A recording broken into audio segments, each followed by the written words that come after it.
Well, we're gonna go break ourselves off on a 50-mile bike ride. It's gonna hurt, it's gonna be painful. I can't say it's gonna be fun, but it's gonna be worth it.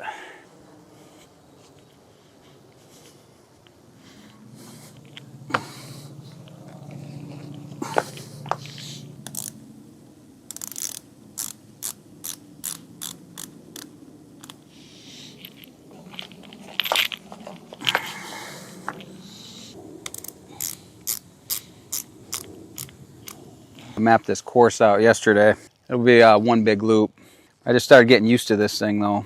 I would always, when I was home, I would just ride without one of these. But when you travel, you gotta have one. I've been riding, I started riding bikes with my dad when I was probably 13 years old, but seriously and consistently for the last 4 or 5 years. You find yourself out there, man, when you're like 50, 60 miles in, you don't want to keep going. And it's kind of like running.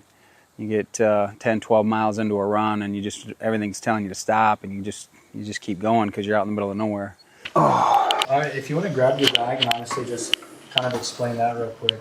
I travel everywhere with this bag, and regardless of where I go, what I got in here, I got a book, I got a Tony Robbins book. I got a daily journal I write in every morning. Go through my progressions, say some affirmations to myself, visualize my future, what I want that to look like, and then I journal about it. That's an every morning thing. Got some daily devotionals that I keep in here. That's an every morning deal for me. It's about being disciplined and sticking with a process of something. It's not real sexy at 4:30 in the morning, but it's necessary. Hi, buddy. What you doing? This is my son, Cade.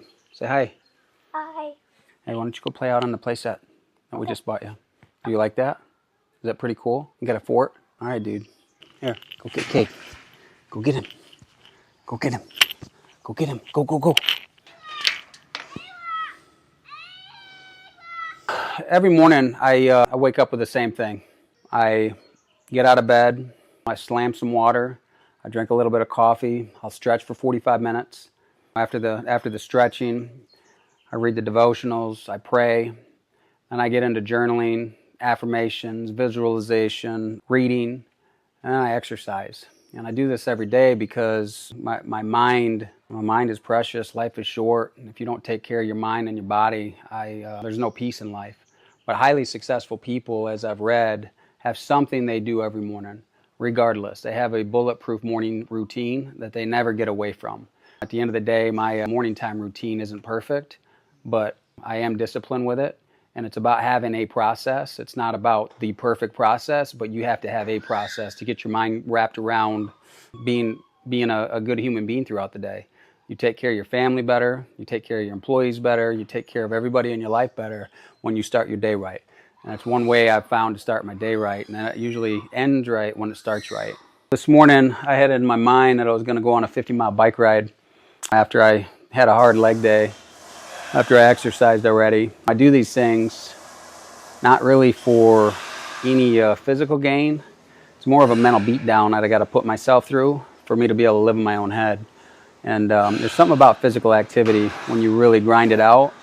It brings some type of peace to your mind, which you can't get any other way. If you guys are struggling out there looking for a way out of your mind, out of your thoughts, your thinking, the best way to do it is lace up your shoes, go for a run, buy a bike, go for a long bike ride, grind it out in the gym for a couple hours. But that's the only way I've found that works to beat the demons out of your head. That's really what it's all about. Raise the standards on yourself, create better habits, better rituals. And what that does is it changes the way you see yourself. That's awesome. And then for the rest of the day, any nighttime or later in the day, things that you do? I'm sitting here as I'm looking out here, looking at my two young ones. I've got a 1-year-old daughter and a 5-year-old son out here playing in the yard. And when I'm home, I try to be mentally present as much as I can for my wife and my kids.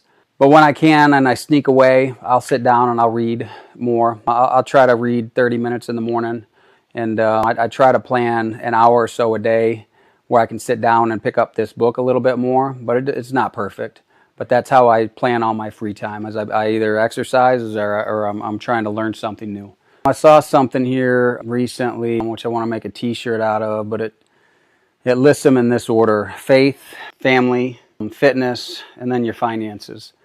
I don't know what else there is in life aside from those four things. I've tried to limit all the other noise, all the hobbies I had, all the downtime things that I would do that bring you no value, bring you nothing towards your future.